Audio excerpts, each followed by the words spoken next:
하나님 말씀을 보겠습니다. 스가랴서 14장입니다.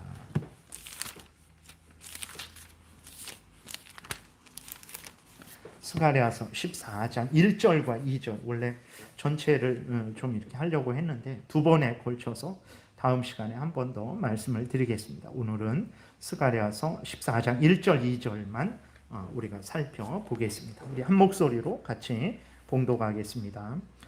여호와의 날이 이르리라. 그 날에 내 재물이 약탈되어 내 가운데에서 나누이리라. 내가 이방 나라들을 모아 예루살렘과 싸우게 하리니 성읍이 함락되며 가옥이 약탈되며 부녀가 욕을 당하며 성읍 백성이 절반이나 사로잡혀 가려니와 남은 백성은 성읍에서 끊어지지 아니하리라. 아멘. 기도드리겠습니다. 살아계신 하나님 감사합니다. 이 시간 하나님 말씀을 전하고 듣습니다. 성령께서 역사하셔서 잘 깨달아 알게 도우소서. 하나님이 알려주시는 대로 잘 믿고 따르게 도우소서. 혼란한 세상이고 어지러운 세상이고 연약한 우리들이지만 하나님 악한 사탄 마귀의 괴계를 분별하고 싸워 이기게 될 것이고 또 우리가 천국길을 올곧게 걸어가게 될 것이고 때가 되면 천국에서 하나님과 함께 영생을 누리게 될 줄을 믿습니다. 이 시간도 온전히 주장하시기를 바라고 예수 그리스도의 이름으로 기도드렸습니다. 아멘. 오늘 본문을 통해서 이제 말씀을 드리고자 하는 것은 하나님께서 하나님의 택한 백성들을 인도하실 때 그 사용하시는 방법에 대해서 좀 말씀을 드리고자 합니다. 그랬을 때 그럼 하나님이 하나님의 택한 백성들을 인도하실 때 어떤 방법을 사용하시나 그랬을 때에 항상 평안하고 항상 복되고 항상 문제없고 항상 부유하고 항상 건강한 그러한 차원으로만 인도하시지 않고 것이지만 은혜도 내려주시지만 동시에 하나님께서는 시련과 고난을 함께 주셔서 인도하신다라는 것이죠. 이것을 오늘 본문을 통해서 말씀을 드리고자 합니다. 하나님께서 하나님의 택한 백성들을 인도하실 때, 하나님의 교회를 인도하실 때 항상 좋게 인도하시는 것이 아니라 시련과 고난, 그것도 감당하지 못할 정도의 심한 시련과 고난으로 인도하신다고 했을 때 이것을 좋아하는 그리스도인들은 거의 없을 것입니다. 우리들도 본성적으로 이러한 하나님의 말씀을 이렇게 듣게 되면 깜짝 놀라게 되죠. 그래서 마음에 드는 소원은 무엇입니까? 아무런 문제 없으면 좋겠다.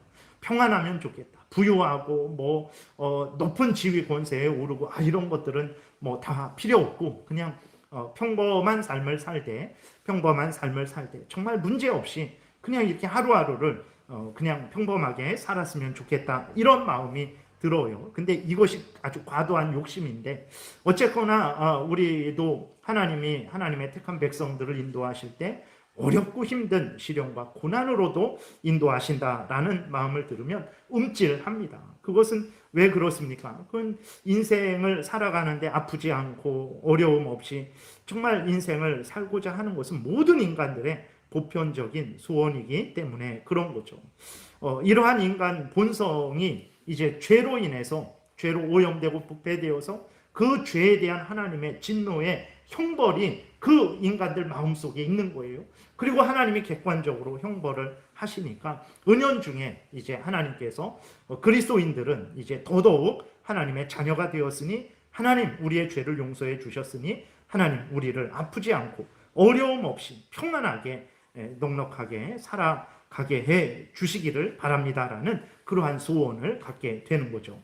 이러한 인간 본성의 소원, 그리스도인에게만 있는 게 아니라 모든 사람들에게 있는 그 본성의 소원이죠. 그래서 이게 어떻게 됩니까? 이 영혼이 우리가 요한 3서 말씀을 보더라도 영혼이 잘됨 같이 범사가 잘 되고 경건하기를 바란다라는 것은 기도입니다. 그것은 하나님이 반드시 이렇게 해줄 것이다 약속이 아니고 사도 요한이 하나님의 택한 백성들을 위해서 하는 기도예요. 그리고 그 기도의 의미도 영원히 하나님 제일 우선 중심으로 회복된 것 같이 너의 육신도 너의 범사도 그러니까 너의 모든 전인격이 너의 모든 삶이 하나님 제일 우선 중심이 되기를 바란다. 물론 거기에 건강과 평안함 여러 가지가 들어있는 것이지만 그 기도의 요한 3서의 기도의 핵심은 영원히 하나님과 회복되고 화목하게 된 것 같이 너의 육신도 너의 범사도 모든 삶도 하나님 제일 우선 중심 하나님을 위하는 삶이 되기를 바란다라는 그러한 기도입니다. 근데 우리 그리스도인들도 인간인지라 이 땅에서 살아갈 때 어려움 없고 평안하기를 바라죠. 그러니까 그게 너무 강하니까 그 기도를 무엇으로 바꿉니까? 세상적인 복으로, 하나님의 세상적인 복을 주시는 하나님의 약속으로 그걸 바꿔버리는 거예요. 그래서 세상적으로 육신과 범사가 잘 되는 거, 형통하는 거, 부유하게 되는 거, 세상적인 그러한 복을 받는 것으로 착각하게 하는 거죠.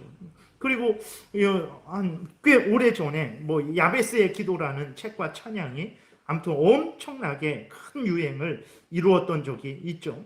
그것도 마치 그런 거예요. 우리 인간의 그리스도인들도 가지고 있는 그 보편적인 마음, 정말 문제없이 평안하게 적당하게 삶을 살았으면 좋겠다라는 그 마음과 너무 맞아 떨어지는 거죠. 역대상 넘겨보세요. 4장 10절에 보게 되면 이렇게 기록이 되어 있습니다. 야베스가 이스라엘 하나님께 아뢰어 이르되 주께서 내게 복을 주시려거든 나의 지역을 넓히시고 주의 손으로 나를 도우사 나로 환난을 벗어나 내게 근심이 없게 하옵소서 하였더니 하나님이 그가 구하는 것을 허락하셨더라. 이렇게 기록이 되어 있어요. 그러니까 이것은 무엇이냐면 모든 사람들에게 하나님이 항상 이렇게 기도하면 다 주신다. 이제 땅도 많은 땅을 소유하게 되고 환난도 없고 근심도 없고 마치 그 요한 3서의 말씀을 세속적으로 이제 착각을 한 것처럼 이 말씀도 세속적으로 착각을 하는 거죠. 그래서 요한 3서의 말씀하고 같은 말씀으로 이해를 하는 거예요. 하나님이 복을 주셔서 우리로 넉넉하게 하시고 건강하게 하시고 어려움 없게 하시고 형통하게 하시고 하나님이 이 복을 주시옵소서라고 해서 갑자기 야베스의 기도 그러한 찬양이 아주 우리나라를 그냥 휩쓸었던 적이 있어요. 물론 이 말씀을 통해서 하나님이 우리에게 또 요한 3서의 말씀을 통해서 하나님이 우리에게 알려주시는 것은 무엇입니까? 하나님은 그만큼 우리의 기도에 귀를 기울이시고 응답하시고 또 그런 은혜를 주신다라는 거예요. 그러나 그랬을 때 이것을 다만 세속적이고 현실적인 것으로만 봐서는 안 됩니다. 하나님께서 우리에게 세속적이고 현실적인 이 땅의 복도 주시지만 그렇다고 해서 하나님이 항상 이제 문제없고 항상 건강하고 항상 이렇게 풍성하게만 인도하시지 않습니다. 이러한 복도 이러한 것을 통해서 드러내는 것은 하나님이 기도를 들으시고 하나님이 우리에게 가장 복된 것을 허락하신다라는 것을 우리에게 알려주는 것이지 마치 세속적인 복을 우리에게 모두에게 다 주신다 이것을 말하는 것은 아닌데 우리들이 인간 본성이 정말 이 땅에서 살아가는데 너무 힘들고 어렵고 그러니까 이런 것들을 그냥 우리의 육신의 복으로 바꾸어 버려서 육신적인 복으로만 해석을 하는 것이 잘못되었다라는 것입니다. 얼마든지 기도드릴 수 있는 거예요. 얼마든지 그렇게 기도드릴 수 있지만 이것을 기복적으로만 생각을 해서는 안 된다라는 것입니다. 우리가 왜 이런 말을 하냐면 성경을 통해서 확인하게 되는 것은 무엇입니까? 앞에서 말씀드렸던 대로 하나님께서 하나님의 택한 백성들을 인도하실 때 항상 좋게, 항상 평안하게, 항상 문제없이 그렇게 인도하시지 않습니다. 우리의 인생이 그것을 증거하고 있지 않습니까? 그리고 교회의 역사가 또 성경에 기록된 내용들이 그것을 증거하고 있는 거예요. 성경을 보면 고난 없고 시련 없는 하나님의 일꾼은 단 한 사람도 없습니다. 바울이 하늘나라에 들어가기까지는 많은 고난과 시련을 겪어야 된다라고 사도행전 14장 22절에서 그렇게 말을 했어요. 그 사도 바울처럼 하나님을 위하고 하나님을 위해서 목숨을 버린 사람이 없습니다. 다른 사도들보다도 베드로보다도 더 열심히 하나님을 위해서 예수 그리스도를 위해서 일한 사도 바울이지만 그 더 열심히 일하는 것만큼 더 많은 고난을 당한 것을 우리는 성경을 통해서 보게 되는 거예요. 하나님의 뜻은 분명합니다. 하나님의 택한 백성들을 항상 어려움 없이 문제 없이 건강하게 부족함 없이 부유하게만 인도하시지 않습니다. 그러한 은혜도 주시지만 하나님이 그런 은혜 하나도 주시지 않는 그러한 경우도 있다라는 것을 우리가 기억을 해야 됩니다. 오늘 본문이 그것을 명백히 드러내고 있는 거예요. 이 이스라엘 백성들, 이 스가랴 선지자가 이제 하나님의 말씀을 전하는 그 이스라엘 백성들은 어떤 사람들이냐면 하나님의 약속을 믿고 70년 만에 예루살렘으로 돌아온 사람들이에요. 그러니까 바벨론에서 70년을 살았습니다. 할아버지 때부터 아니면 부모 때부터 어쨌든 70년 동안 사는 거예요. 그래서 그 바벨론에서 어느 정도 자리가 잡혔어요. 거기에서 얼마든지 그렇게 살아갈 수 있는 여건이 다 만들어졌어요. 근데 하나님께서 70년이 지나면 다시 예루살렘으로 돌아오게 해서 하나님의 성전을 건축하고 다시 가나안 땅에서 구원 역사를 이루어 가신다라는 그 하나님의 약속을 믿고 그 하나님의 뜻을 이루기 위해서 그 바벨론에서 70년 동안 할아버지, 아버지 그 닦아놓은 기반들을 다 내려놓고 그 하나님의 뜻을 이루기 위해서 이제 예루살렘으로 돌아온 사람들이거든요. 근데 돌아왔는데 우리가 학개서를 통해서 스가랴서 앞부분을 통해서 확인했던 것은 무엇입니까? 절망과 고난뿐이었어요. 그 예루살렘은 황폐했습니다. 그냥 무너진 그 상태로 70년 동안 잡초와 돌무더기와 짐승들만 왔다 갔다 하는 그런 예루살렘 성이었고 성전 터도 완전히 다 없어졌죠. 다시 그들이 돌아와서 힘을 내어서 성전을 재건하려고 했을 때 어떻게 했습니까? 페르시아 왕이 처음에 돌려보냈다가 다시 그 성전 건축을 못하게 하고 또 주변 잡족들은 끊임없이 이스라엘 백성들을 괴롭히고 위협을 했어요. 그래서 돌아온 이스라엘 백성들이 열심을 내고 힘을 내다가 결국은 어떻게 되냐면 낙심하게 되죠. 그래서 성전 짓는 것을 포기합니다. 그리고 그냥 자기들 집 짓고 살아가는데 마음을 쏟아요. 그리고 좀 지나면 이제 심지어 우상숭배까지 그렇게 하는 일을 하거든요. 그래서 하나님께서 그 이스라엘 백성들을 징계하십니다. 징계하세요. 그리고 하나님은 징계만 하시지 않고 우리가 지난 시간에 살펴봤던 대로 13장에서 살펴봤던 대로 하나님께서는 정말 그들에게 은혜를 베푸셨어요. 12장 13장에서 그들에게 은혜를 베푸셔서 그들로 회개하게 하고 그들을 새롭게 했어요. 그래서 우리가 13장 살펴본 대로 정말 가족인데도 하나님을 더 우선 중심하는, 가족일지라도 하나님을 거역하고 거짓 말을 할 때에는 미워하는, 그래서 가족인데도 하나님 제일 우선 중심의 신앙생활을 하는 거짓 선지자 역할을 했던 자들도 그것을 회개하고 돌이키는 놀라운 새로운 은혜의 역사가 이스라엘 백성들 안에 있었거든요.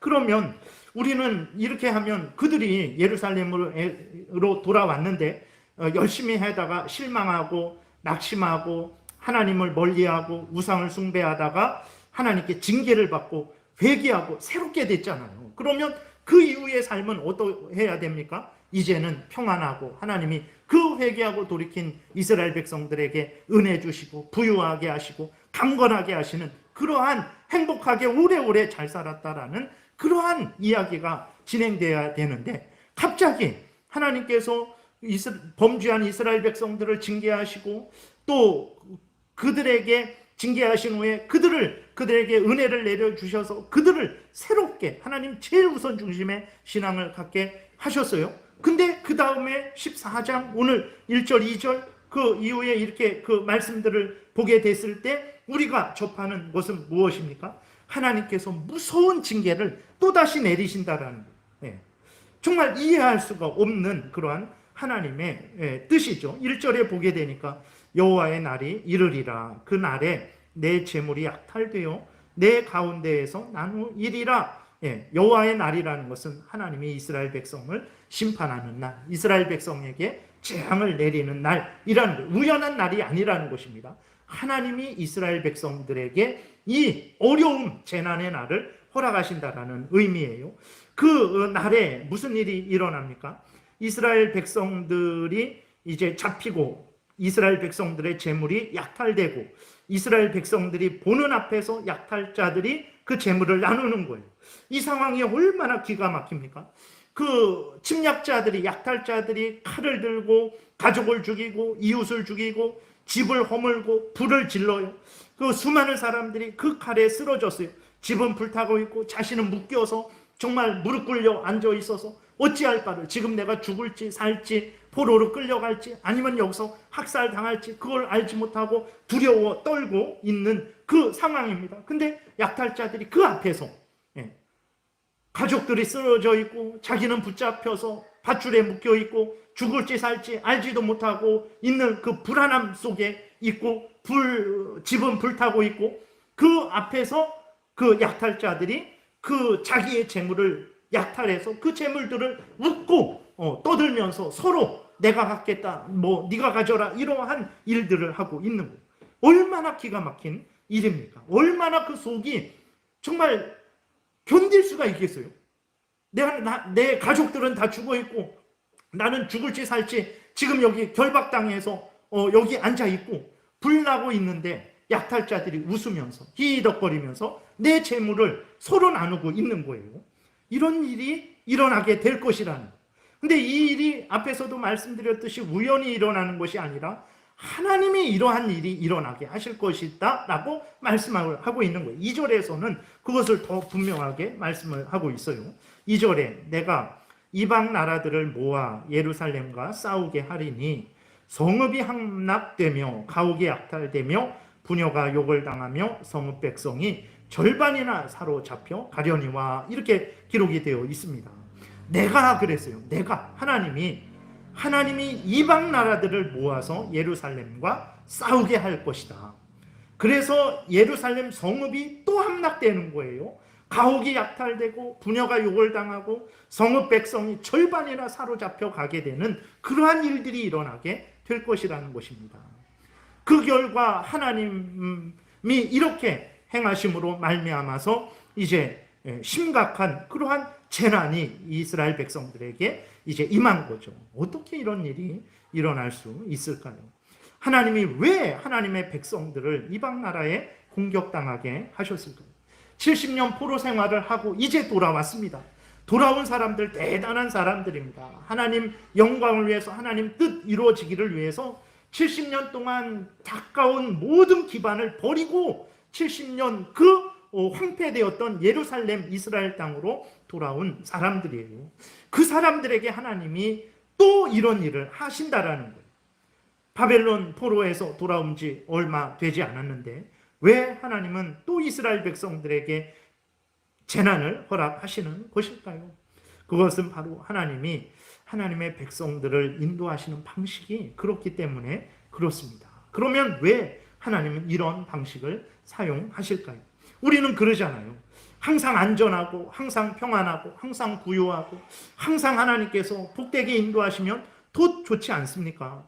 그러면 우리도 더 편하고 우리도 하나님을 더 사랑하게 되고, 그러면 세상 사람들도 우리를 그 편안하고 복된 우리들을 보면서 하나님을 믿으니 저렇게 복되구나, 하나님을 믿으니 저렇게 건강하구나, 하나님을 믿으니 저렇게 문제없구나 라는 것을 깨달아 알고 세상 사람들도 더 하나님을 믿지 않겠습니까? 라는 이런 생각을 해요. 그래서 우리들도 기도할 때 하나님 우리가 잘 돼야 하나님의 영광 드러나지 않습니까? 우리가 하나님 부유해야 하나님 믿으면 복 받는다라는 게 증거되지 않겠습니까? 이런 기도를 한단 말이에요.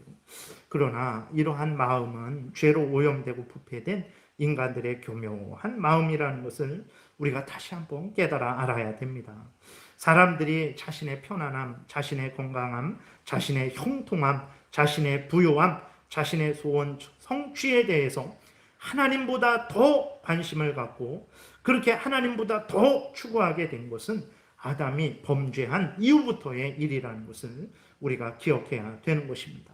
하나님에 대해서 덜 관심을 갖고 하나님의 영광, 하나님의 뜻 이루어짐에 대해서, 하나님 나라의 확장에 대해서 관심 갖지 않고 자신의 죄에 대한 용서에 대해서 관심 갖지 않고 서로에 대한 사랑에 대해서 관심 갖지 않고 악한 사탄 마귀와의 싸움에 대해서 전혀 대적하지 않는 그러한 마음을 갖게 된 것은, 갖더라도 겨우 조금 갖게 된 것은 바로 그 죄로 오염되고 부패된 이후부터 그렇게 된 것이라는 것을 우리가 기억을 해야 되는 것입니다. 그러니까 하나님이 우리를 잘 되게 하시며, 하나님이 우리의 병을 늘 고쳐주시며, 하나님이 우리의 부유를 늘 풍성하게 해주시면 하나님의 더 영광이 드러날 것이다 라는 생각은요, 그것은 우리들의 생각이에요.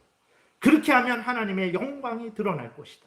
그렇게 하면 하나님의 이름이 더, 우리 구주 예수 그리스도의 복음이 더 증거될 것이다 라는 것은 우리들의 생각이에요. 거기에는 우리의 편안함, 우리의 안락함, 우리의 인간적인 소원 성취의 욕심이 들어가 있는 거죠. 하나님은 우리의 죄된 탐욕을 만족시켜 주시는 우리의 종이 아니라는 것을 우리가 기억을 해야 되는 것입니다. 하나님은 우리를 거룩하게 하셔서 이제는 우리 자신을 위해서 살지 않고, 이후로는 우리를 대신하여 죽었다가 다시 사신 예수 그리스도를 위해서, 하나님을 위해서 살도록 우리를 만들어 가시는 분이라는 것을 우리가 잊지 말아야 됩니다. 고린도후서 5장 15절부터 보게 되면 새로운 피조물이 어떤 사람인가? 새로운 피조물이라는 것은 이제는 아프지 않고, 이제는 가난하지 않고, 이제는 문제없이 편안하게 살아가는 자들이 새로운 피조물이 아닙니다. 아프든 건강하든 가난하든 부하든 하나님을 한결같이 사랑하고 의지하고 하나님을 위하여, 하나님의 영광을 위하여 살아가는 존재가 새로운 피조물이에요. 고린도후서 5장 15절부터 보게 되니까, 그가 모든 사람을 대신하여 죽으심은 왜 우리를 위해서 죽었습니까? 우리로 하여금 이 땅에서 잘 먹고 잘 살게 하시려고 죽으신 것이 아니에요. 살아있는 자들로 하여금 다시는 그들 자신을 위하여 살지 않고, 우리 자신을 위해서 이제는 살지 말고 오직 그들을 대신하여 죽었다가 다시 살아나신 이 바로 예수 그리스도를 위해서 살게 하려 함이라. 그러므로 우리가 이제부터는 어떤 사람도 육신을 따라 알지 아니하노라. 비록 우리가 그리스도도 육신을 따라 알았으나 이제부터는 그같이 알지 아니하노라. 이전에는 예수 그리스도를 통해서 이 땅에 내 육신의 잘됨을 그렇게 되는 걸 알았어요. 예수 그리스도를 믿기 전에 예수 믿으면 복 받는데, 예수 믿으면 병 낫는데, 예수 믿으면 형통하되, 예수 믿으면 자식이 잘 된대, 이런 것으로만 생각을 했었던 거죠. 그러나 교회에 들어와서 하나님의 말씀을 우리가 듣고 보니까 그것이 아니었구나. 그러한 새로운 피조물이 아니었구나. 예수 그리스도를 믿는다라는 것은 이제는 내 자신을 위해서 살지 않고 우리를 창조하신 하나님, 우리를 위해서 죽었다가 다시 살아나신 예수 그리스도를 위해서 우리의 모든 일생을 드리게 하는 것이, 그것이 바로 예수를 믿는 의미이구나. 이것을 깨달았다라는 거예요. 그래서 이전에는 육신을 따라서 육신적으로만, 세상적으로만, 현실적으로만, 인간적으로만 그 예수 그리스도의 복을 생각했는데, 그것이 아니었다라는 것을 이제 알았다라는 거죠. 17절에 그런즉 누구든지 그리스도 안에 있으면 새로운 피조물이라. 이전 것은 지나갔으니 보라 새 것이 되었도다. 새 것이 된 존재, 바로 어떤 형편 처지이든지 간에 하나님을 위해서 살아가는 그러한 존재가 새로운 존재라는 것을 우리가 기억해야 됩니다. 하나님이 하시는 일은 우리를 이렇게 새로운 피조물로 만드시는 일을 하시는 거예요. 하나님 제일 우선 중심의 신앙생활을 하는 자들로 만드시는 일을 하시는 거예요. 그렇기 때문에 하나님께서 이러한 일이 하나님의 주된 목적이기 때문에 우리가 하나님을 잘 믿고 살아가는 데에도 하나님이 이 땅의 복을 거두어 가시기도 하는 거예요. 더 적극적으로 우리로 하여금 이 땅에 재난을 당하게도 하시는 거예요. 그럼 왜 재난을 당하게 하실까? 왜 그러냐면 이 땅에 있는 하나님의 사람들에게는 아직 죄성이 남아 있습니다. 우리들이 예수 그리스도를 믿고 죄 용서함을 받았죠. 근데 우리는 아직 완전히 거룩하진 않아요. 법적으로는 거룩하지만 실제적으로는 완전히 거룩하지 않죠. 그래서 하나님이 우리를 점점 거룩하게 만들어 가십니다. 우리의 죄를 점점 제거해 가시는 거예요. 우리로 하여금 점점 더 하나님 제일 우선 중심의 신앙생활을 하게 하시는 거예요. 그랬을 때 그 방법이 날마다 부유하고 날마다 건강하고 날마다 문제없는 방법으로는 안 됩니다. 재난으로, 고난으로, 어려움으로 그러한 고통을 당해야만 이제 그 사람들은 자신을 돌아보게 되고 죄를 미워하게 되고 하나님을 더 의지하게 되는 거예요. 그래서 이 땅에 있는 하나님의 사람들에게 죄성이 남아있고 그 죄성을 따라 또 범죄한단 말이에요. 계속해서 하나님과 멀어지려고 한단 말이에요. 그래서 때로는 하나님이 좋은 곳으로 우리로 하여금 하나님을 향하게 하시기도 하고, 그 범죄했을 때는 하나님이 재난으로, 재앙으로, 고난으로 우리를 징계하셔서 우리로 죄에 대해서 아주 이렇게 떨게 하시고, 죄를 미워하게 하시고, 죄를 버리게 하시고, 하나님만 바라보게 하시는 거예요. 그렇기 때문에 하나님께서 우리 가운데 하나님을 사랑하는, 하나님이 또 사랑하는 하나님의 백성들에게도 환난과 시련을 사용하신다는 것을 우리가 기억을 해야 되는 것입니다. 지금 본문에서 다시 재난을 당할 것이라는 하나님의 말씀을 듣는 이스라엘 백성들, 앞에서도 말씀드렸지만 하나님의 약속을 굳게 믿고 안정된 바벨론의 삶을 버리고 예루살렘으로 돌아온 사람들입니다. 하나님의 뜻을 실현하기 위해서 하나님이 약속하신 가나안 땅으로 돌아온 자들이 모든 것을 포기하고 70년 살았던 그 모든 기반을, 모든 것들을 포기하고 하나님의 영광을 위해서 예루살렘으로 돌아온 대단한 자들입니다. 그럼에도 이들에게 여전히 죄가 있었던 거예요. 그럼에도 불구하고 여전히 이들은 또 범죄를 했던 거예요. 그래서 하나님께서 이들을 사랑하기에, 이 대단한 사람들을 사랑하기에 이들로 하여금 죄 가운데 계속해서 빠져 있지 않게 하시려고 하나님께서 그들에게 다시 한번 재난을 주시는 거예요. 한 번뿐이 아니죠. 계속해서 재난을 당합니다. 스가랴 이후부터 이제 한 500년, 그때부터 예루살렘에 예수 그리스도께서 다시 오시기까지 한 500년 기간 동안에 보게 되면 이스라엘 백성들이 바벨론에서 돌아와서 그 이후에 항상 평안하게 예수님 오실 때까지 있었던 거 아닙니다. 수많은 침략과 수많은 고난을, 이루 형언할 수 없는 고난을 당했어요. 스가랴서에서 그것을 얘기하는 거예요. 예수님 오실 때까지 그 많은 고난이 있을 것이다. 너희들이 나를 위해서 바벨론의 모든 좋은 것들을 포기하고 돌아왔다고 해서 내가 너희들에게 항상 좋은 것을, 항상 건강하게, 항상 부유하게 그렇게 허락하지 않는다. 내가 너희들을 사랑하기 때문에, 너희들이 죄 가운데 머무는 것을 볼 수 없기 때문에 내가 너희들을 위로하고 회복했을지라도, 그러나 정말 너희들로 하여금 깨어있게 하고 죄를 미워하게 하고 버리게 하고 오직 하나님만 바라보게 하기 위해서 또 징계의 수단으로서 너희들에게 재앙을 계속해서 내릴 것이다 라고 하나님이 이렇게 말씀을 하시는 것입니다.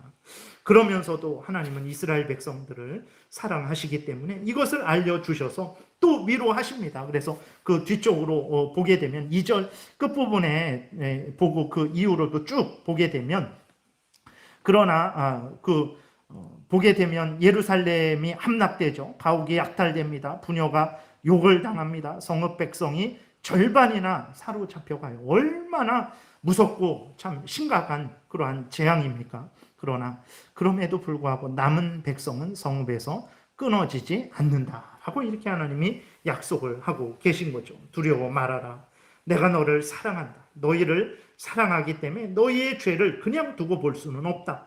너희로 죄를 미워하고 버리게 하기 위해서 범죄한 일에 대해서 징계를 내리기 위해서 이 재앙을 사용하는 것이다. 너희로 오직 하나님만을 경외하게 하기 위해서 환난과 시련을 사용하는 것이다. 이 환난과 시련은 가혹할 것이다. 우리가 13장에서 살펴봤던 대로 어느 정도로 가혹합니까? 3분의 2가 죽는 거예요. 3분의 1만 겨우 살아남는 그러한 시련이죠. 오늘 1절, 2절에서 본대로 성읍이 함락되고 가옥이 약탈되고 부녀가 욕을 당하며 성읍 백성 절반이 사로잡혀 가는 그러한 가혹한 환난입니다. 그러나 두려워 말아라. 내가 너희를 다시 살릴 것이다. 내가 너희와 함께하고 있고 영원히 떠나지 않을 것이다. 그러므로 너희들의 대적들이 너희들을 공격한다고 해서 두려워하지 마라. 그 대적들은 내가 때가 되면 하나도 남김없이 멸망시킬 것이다. 두려워하지 말고 믿음에 굳게 서라. 나를 의지해라. 견디고 인내해라. 너의 본분을 다해라. 라고 하나님이 말씀을 하고 있는 것입니다. 하나님을 잘 믿고 섬기는데 여러 어려움을 우리가 당할 때 우리는 당황하게 되죠. 근심 걱정하게 됩니다. 하나님이 우리를 버리신 것은 아닌가? 하나님이 우리의 왜 기도를 들으시지 않는가? 하나님을 사랑하고 열심히 나름대로 하나님을 위해서 살려고 하는데 왜 이런 어려움이 있는가? 우리는 그렇게 생각을 하게 되고 당황하게 되고 또 두려움에 떨게 됩니다. 여러분, 당황하지도 마시고 두려움에 떨지도 마십시오. 하나님은 우리를 버리시는 분이 아닙니다. 그러면 왜 우리에게 고난이 있습니까? 앞에서도 말씀드렸어요. 하나님이 우리를 새 사람 만드시기 위해서, 하나님이 우리의 죄를 계속해서 미워하게 하시고 죄를 멀리하게 하시고 하나님 제일 우선 중심의 신앙을 갖게 하시기 위해서 우리를 연단하시는 것입니다. 성경을 보세요. 우리만 고난을 당하는 것이 아닙니다. 모든 하나님의 택한 백성들이 다 이러한 연단을 거치고 천국에 들어간 것을 우리는 보게 됩니다. 교회의 역사를 살펴보세요. 하나님을 잘 믿고 섬기는 그러한 모든 교회의 믿음의 선배들이 정말 모두 이러한 고난과 연단 속에서 천국에 들어갔습니다. 우리들도 반드시 거쳐가야 될 과정인 것이죠. 이것을 피하기 위해서 영혼도 잘 되고 육신도 잘 되고 범사도 잘 된다라는 그것을 세속적으로 돌린 그 말에 귀를 기울이고 따라가 봤자 하나님이 정하신 이러한 고난과 시련의 과정이 없어지는 것 아닙니다. 그러므로 허황된 바람에 우리의 힘과 시간을 낭비해서는 안 되죠. 물론 그런 기도를 하지 말라라는 거 아닙니다. 야베스의 기도, 요한 3서의 기도했잖아요. 기도한 것을 통해서 하나님이 도우신다, 지키신다, 보호하신다, 건강하게 하신다, 평안하게 하신다. 그것을 우리에게 위로 주시는 거예요. 두려워하지 말아라. 지금 힘들고 어렵고 아프고 괴롭고 가난하고 정말 낙심되는 일일지라도 기도해라. 하나님이 채워주실 것이다라는 것을 우리에게 보여주시는 거예요. 그래서 그러나 그것을 세속적으로 바꿔서 항상 부유하고 항상 평안하고 항상 건강하고 이렇게 해서는 안 된다라는 것입니다. 허황된 바램, 마치 하나님을 믿으면 현실적으로, 인간적으로, 육신적으로, 세속적으로 부유하게 되고 모든 것이 형통하게 된다라는 그것은 거짓말이죠. 그러한 허황된 바람에 우리가 속아서는 안 될 것입니다. 우리는 어떤 마음과 태도로 삶을 살아야 되겠습니까? 하나님이 우리를 인도하실 때 그 인도하심이 어떤 형태의 인도하심이든 그 인도하심이 사망의 음침한 골짜기로 인도하시는 인도하심이든 푸른 초장 맑은 시냇물가로 인도하시는 인도하심이든 우리는 하나님이 인도하시는 것이라면 믿고 따라가면 되는 것입니다. 왜 그렇습니까? 그 과정 가운데 그 길의 끝에서도 살아계신 하나님이 우리와 함께 계시고 하나님이 우리를 지켜주실 것이고 하나님이 때가 되면 우리로 하여금 천국에서 영광을 누리게 하실 것이기 때문에 그렇습니다. 그래서 참 당황스럽죠. 13장에서 범죄한 이스라엘 백성들을 하나님이 징계하시고 또 그들에게 회개의 영을 내려주셔서 모두가 다 회개하게 하셨는데 그러면 복되게 하셔야 되는데 그러지 않고 14장 1절에서 다시 그 무서운 재앙을 내리시겠다라고 할 때 너무나 당황스러운 거죠. 그러나 그것은 우리를 멸망케 하는 그러한 재앙이 아니라 우리를 연단하고 우리로 죄를 미워하고 버리게 하고 우리로 세상에 빠져 있지 않게 하고 깨어서 살아계신 하나님을 의지하게 하고 천국을 향하게 하고 하나님의 뜻 따라 살아가게 하는 하나님의 연단으로서의 있는 재앙입니다. 그 연단 가운데에는 하나님이 항상 함께 있는 거예요. 하나님이 항상 우리를 지키시고 보호하시고 도우시는 거예요. 그래서 그 연단이, 그 재난이 힘들고 어렵지만 낙심하지 않는 것입니다. 하나님이 우리를 다시 항상 회복시키실 것이고 또 천국으로 인도하시는 그 과정이기 때문에 그런 것입니다. 그래서 하나님을 잘 믿고 살아가는데 어떤 어려움을 당했을 때 이상히 생각하지 마십시오. 오히려 하나님이 나를 사랑하셔서 나를 더 연단하시는구나. 나로 하여금 하나님 제일 우선 중심의 믿음을 갖게 하시는구나. 나로 하여금 이 세상의 마음을 빼앗기지 않게 하시는구나. 나로 하여금 더 하나님의 뜻을 따라서 살아가게 하시는구나. 나로 하여금 죄를 더 미워하게 하시는구나 라는 것을 깨달아 하시고 기꺼이 즐거이 하나님을 믿고 잘 섬기시는 변함없이 한결같이 하나님을 섬기시는 여러분들 되시기를 바랍니다. 기도드리겠습니다. 살아계신 하나님 아버지 감사를 드립니다. 오늘도 은혜를 내려주셔서 인도하여 주셔서 우리로 하여금 하나님의 이 진리의 말씀을 전하고 듣게 하시니 감사를 드립니다. 우리가 무엇이 관대 하나님의 뜻을 성경에 기록하셔서 전하고 듣게 하시는지요. 하나님의 뜻을 알게 하셔서 우리로 방황하지 않게 하시고 하나님의 뜻을 따라 살아가게 하시는지요. 하나님의 뜻을 듣고 위로받게 하시고 용기를 얻게 하시는지요. 하나님이 이렇게까지 우리를 사랑하신다는 것을 우리가 굳게 믿고 어떤 형편 처지이든지 간에 두려워하지 말고 절망하지 말고 낙심하지 말고 변함없이 한결같이 하나님 제일 우선 중심 계속해서 살아가게 도와주옵소서. 예수 그리스도의 이름으로 기도드렸습니다. 아멘.